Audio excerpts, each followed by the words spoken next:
Could I have the cast, please?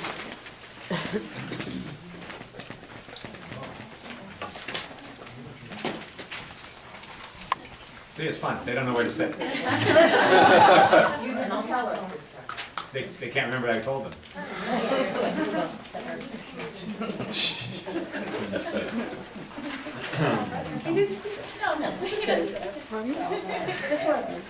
Allergenology by Debbie Grotheer. Kathy is a mid-30 outgoing bombshell, dressed in a designer workout outfit that is at least one size too small for her. Sue is a slightly overweight, late 20-ish woman who by her ill-fitting outfit is trying to emulate Kathy's style. Sarah is a 40-ish woman, comfortable in her skin. You can see it in a baggy t-shirt and leggings that she is wearing. Denise is in her mid-40s and a little insecure about herself. Sue, Kathy, and Sarah are at the gym waiting for the aerobics class to begin. Denise walks in, peeking around the room. Hi. You look lost. I'm Kathy. Denise, I'm looking for the aerobics class. This is it, right? Well, you found it. We'll start in a few minutes. First time?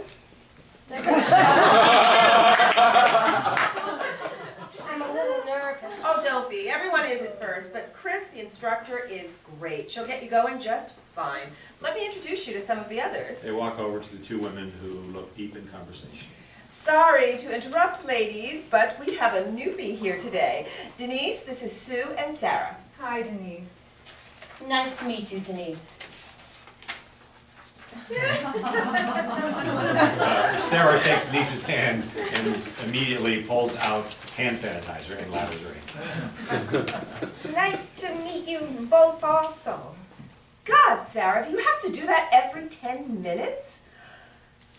So, what did we interrupt? It looked pretty intense. Oh, we were just discussing this new environmental intolerance test that can check up to 600 food and air allergens that just came onto the market.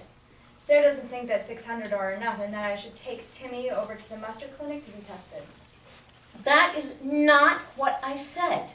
I was merely pointing out that the mustard clinic can test for thousands of allergens, and this test is only checking for 600. What if they miss something? Timmy has an allergic reaction. It could be disastrous. Oh, I have to agree with Sarah. Over at the mustard clinic, they really keep up with all the new preservatives for food storage and airborne allergens that are causing havoc. Did you know that someone over at Kraft found a new way to keep their food on the shelf for a full year longer than the old formula? That's just nuts. I'm sorry, we're being rude.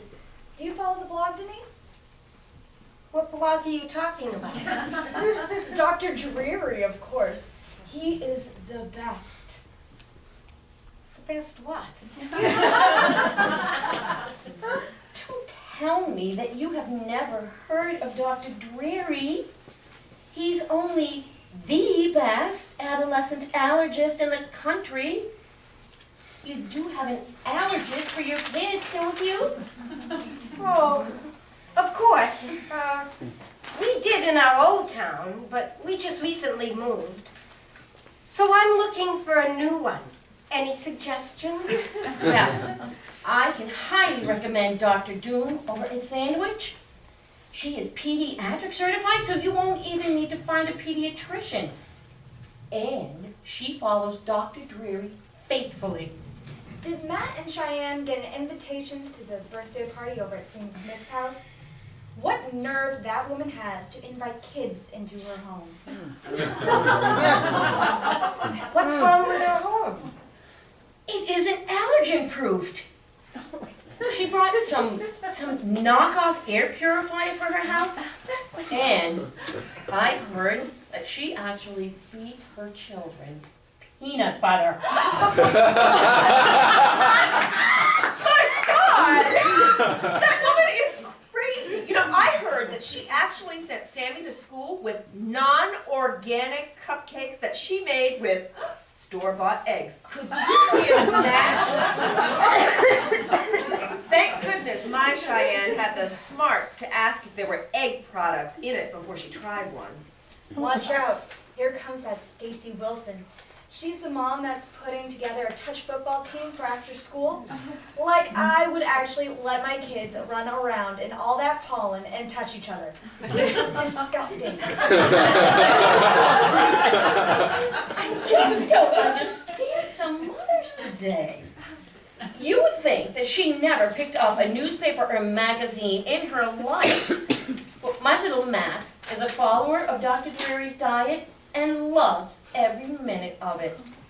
No meat or meat byproducts, no gluten, no nuts, and no dairy. Oh, does he have a lot of food allergies? No allergies that we have found yet. We are very proactive. How old are your children, Denise? Oh, I have a 3-year-old little girl, Gabby, and a 7-year-old son, Jake. Gabby's a little trying right now, though. Oh, what is she doing? Well, nothing, actually.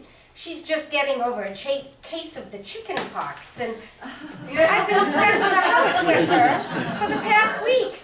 This is the first time since we moved that I've been able to get out of the house, actually. It feels great to be with adults again. Chicken pox? How did she get them? Didn't you have her immunized? No. My husband and I didn't think it was a good idea. I'm leery about giving my kids medicine that they don't really need. I would rather that they can build up a natural defense. I even heard of some cases where kids were vaccinated for chickenpox actually got shingles. But that is what the shingles vaccine is for. Didn't you worry about scarring? I would hate for my kids to have ugly scars on their bodies. I would have to find a plastic surgeon. Well, I don't know about that. I think that might be a little extreme, don't you? In my old town, we hosted chickenpox parties to get it done and over with. Well, that's how Jake had it. It was really mild, and now he's immune. Chickenpox parties? Are you sadistic? How can you do that to your children? Come on, it isn't like I'm abusing them. Chickenpox is not even a big deal. Not a big deal. Next, you'll be telling us that you don't buy organic and actually let your children eat processed food. Oh, Sarah, don't be crazy. No one lets their children eat processed foods any longer. That's why we had the elementary school at the sushi bar last year, so our kids could eat fresh, organic meals. Well, actually... Oh, you're right. We've gotten rid of most of those types from our town anyway. I'm sure that Denise here will fit right in fine. We just have to teach her a little bit of Dr. Dreary's tips to raising better children. You know what? I think I liked it better when I only had a 3-year-old to talk to. I believe I actually have the wrong room after all. Denise leaves. Sue, Sarah, and Kathy are left standing there with a look of shock on their faces. End of play.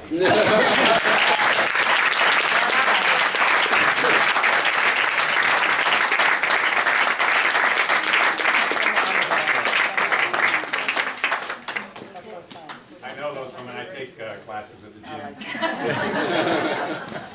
They never include me in their conversations. I want to introduce to you the playwright of that very funny play, That was Grotheer.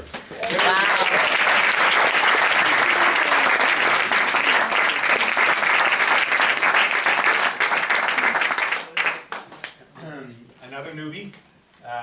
Today, Debbie had the experience that most of these writers have had some point at one of our workshops, and that all of our writers, and that every writer in the world has at some time, hearing something that he or she has written for the first time.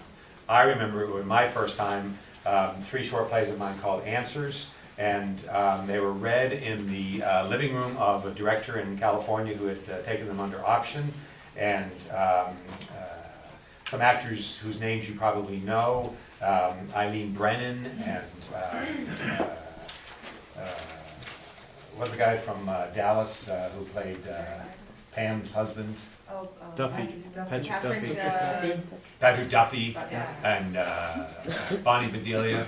I loved them all. I fell in love with them. I invited them all to come to my home and live with me forever because I thought they were amazing, because they were reading my words. And so Debbie had that experience this morning and she couldn't stop smiling. I haven't stopped smiling since then. Yeah, and it's really an amazing experience, and because suddenly it's not just theoretical anymore, and that's part of what the point of these workshops is you get to see your work right there in front of your eyes and grow, and the writers have several cracks at rehearsing with the actors, and you can see the results. So, how did you feel no longer a newbie? I actually felt really good. Good. Took this as a definite experience because I have never written anything comedic before. Comedy was foreign, so I actually You've been saving up? I had a blast. Good. Well, it's been a pleasure having you. You worked hard, and again, it's always a little bit of a leap of faith for writers whom I don't know. I don't have the experience with, to come in and trust that I know what I'm talking about and that it's going to be safe. And I try to reassure them. It's only when they're in the middle of the process that I think they begin to accept that it's really okay. They're not going to get too severely damaged. That was this morning. Uh, I finally clicked this morning. No, good. Well, I'm glad you explained. Great job, Heidi. Thank you. Yeah.